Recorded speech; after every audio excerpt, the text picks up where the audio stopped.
My name's Jake Carter, and until recently, I thought I had a solid grip on my life. I'm 38, an entrepreneur who's spent the last decade building my business from the ground up in Seattle. Alongside me, or so I believed, was my wife, Natalie. She's 34, a sharp and ambitious marketing executive who always knew how to command a room. Together, we had what most people would call a picture-perfect life, a beautiful home, 2 amazing kids, a boy and a girl, and a marriage that outsiders envied. Friends would constantly tell me how lucky I was, how Natalie and I seemed unshakable, the kind of couple that nothing could touch. And for a long time, I believed them.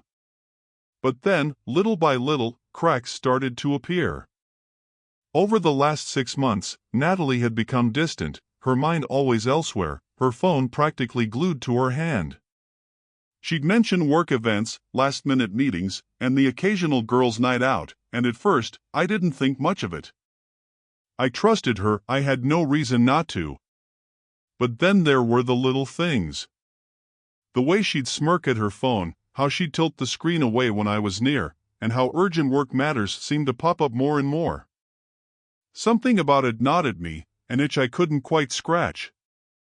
My friends reassured me, telling me that marriages go through rough patches, that kids and careers take their toll. And yet, night after night, as Natalie slept peacefully beside me, I found myself staring at the ceiling, unable to shake the feeling that something wasn't right. Then came the night that changed everything. Natalie's boss, Brandon, a 40-year-old tech CEO with the charm of a snake oil salesman, invited us both to an exclusive networking event at his penthouse downtown. Brandon was the kind of guy who oozed confidence, well-dressed, sharp-tongued, always carrying himself like he owned the room. Something about him always rubbed me the wrong way. Maybe it was the way his handshake lingered just a little too long when he greeted Natalie, or the way his eyes always seemed to scan her up and down, as if she were a prize on display. Still, I told myself I was overthinking. What kind of man would invite a couple to his home if he was sleeping with the wife? It was absurd. And yet, that nagging doubt in the back of my mind whispered for me to stay sharp. The night of the party, Natalie and I arrived at Brandon's penthouse, a place so sleek and extravagant it practically screamed, "I have more money than I know what to do with." Floor-to-ceiling windows showcased a dazzling view of the city skyline. The room buzzed with elegant guests, their laughter mingling with the smooth jazz playing in the background. Natalie looked stunning in a form-fitting black dress, her makeup perfect, her smile radiant. She had always known how to turn heads, but tonight, something about her felt different. And that unease inside me refused to go away. As the night unfolded, Natalie moved through the room with ease, laughing, chatting, making small talk with colleagues, including Brandon, who played his usual role of the charming host. I kept my eye on them, but nothing outright suspicious happened. That was until about an hour in when Natalie leaned in and whispered that she needed to step away for a bit, said she wanted to catch up with an old friend in a quieter spot.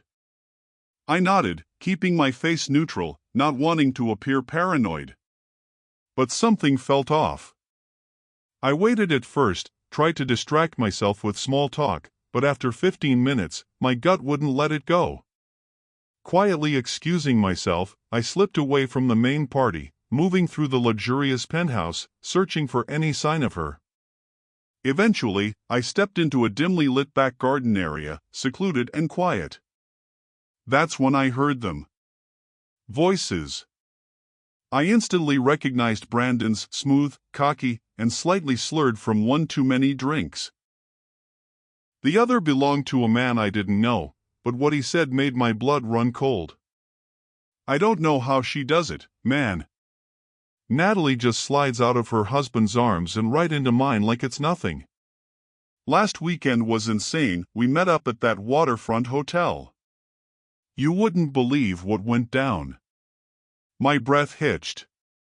Did I just hear that right? Carefully, I moved closer, my pulse hammering in my ears. Does her husband suspect anything? You're playing with fire, man.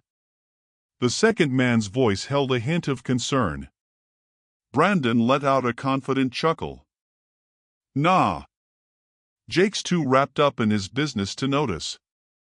And Natalie? She knows how to keep secrets. Smarter than most women I've been with. I gripped the railing beside me, my hands trembling with rage. There it was. My worst fears confirmed in the most humiliating way possible. My wife, the woman I had built my life with, was sneaking around with her boss. And worse, he spoke about her like she was just another casual fling, another conquest in his long list of affairs. But I wasn't the kind of man to lash out in the heat of the moment. No. I would be smart about this. So I stayed hidden, listening, absorbing every detail. And what I learned made my stomach churn. This wasn't a one-time mistake. It had been going on for 6 months: secret hotel meetings, late-night calls, business trips that were nothing more than an excuse to be together. By the time I finally slipped away from that garden, one thing was crystal clear. This wasn't just betrayal. This was war.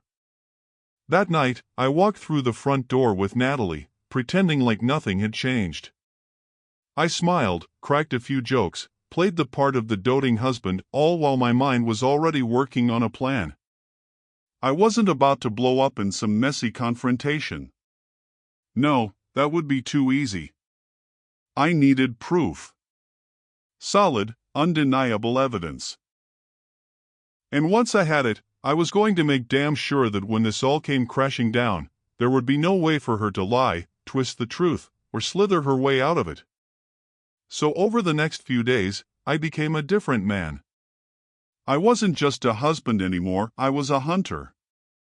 I moved carefully, strategically, making sure she never saw it coming.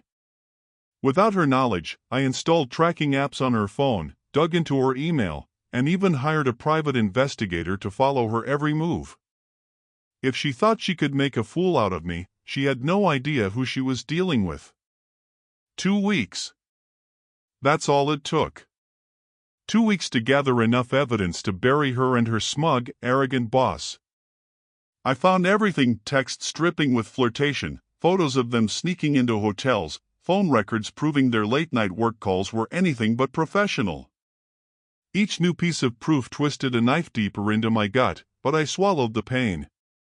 This wasn't about heartbreak anymore. This was about justice. And then, the perfect opportunity landed in my lap. A month after that first party, Brandon was throwing another one, bigger, fancier, with even more high-profile guests. The kind of event where careers were made, reputations built, and secrets, if handled correctly, could destroy it all. I arrived with Natalie, my arm around her waist like the perfect, loving husband. She had no idea that tonight, I wasn't just playing along, I was leading her straight to the gallows. Halfway through the night, I turned to her with a smile. "I'm going to make a toast," I said. She grinned, completely clueless, while I walked toward the microphone. The chatter died down as I tapped the mic, and in seconds, all eyes were on me. I spotted her across the room, standing next to Brandon, her expression still glowing with confidence until she saw the way I was looking at her. That was the first crack. That was the moment she started to realize something was off. I cleared my throat, keeping my voice steady, controlled. "I'd like to make a toast to my incredible wife, Natalie," I said. "For 10 years, we've built a life together, raised a family, shared dreams, and created memories I thought would last forever." The air in the room shifted. People sensed something was coming, even if they didn't know what. "But," I continued, my gaze locking onto hers, "sometimes life surprises you. Sometimes the people you trust the most are the ones hiding the biggest secrets." I saw her flinch. She took a step forward, opening her mouth, but I raised a hand, shutting her down before she could even try to spin some excuse. "And tonight, in front of all of you, I'd like to share one of those secrets." With a press of a button, the massive projector screen behind me flickered to life. Gasps rippled through the crowd. I heard someone choke on their drink. There, in crystal clear detail, were the photos, Natalie and Brandon sneaking into hotels like a couple of reckless teenagers, texts that left no doubt about what they were doing behind my back, and even audio recordings of their late-night conversations.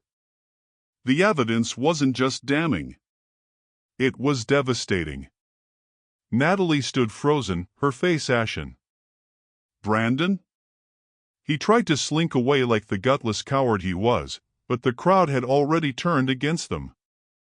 There was nowhere to run. I took a deep breath, my voice calm but firm. In the end, secrets never stay hidden forever. And now, everyone knows the truth. The fallout was swift and brutal. Within days, I filed for divorce and secured full custody of our kids. Brandon's name became a stain on his company, and under the weight of the scandal, he had no choice but to resign. As for Natalie, she lost everything: her marriage, her standing, her reputation. The people who once admired her now saw her for what she truly was. And me?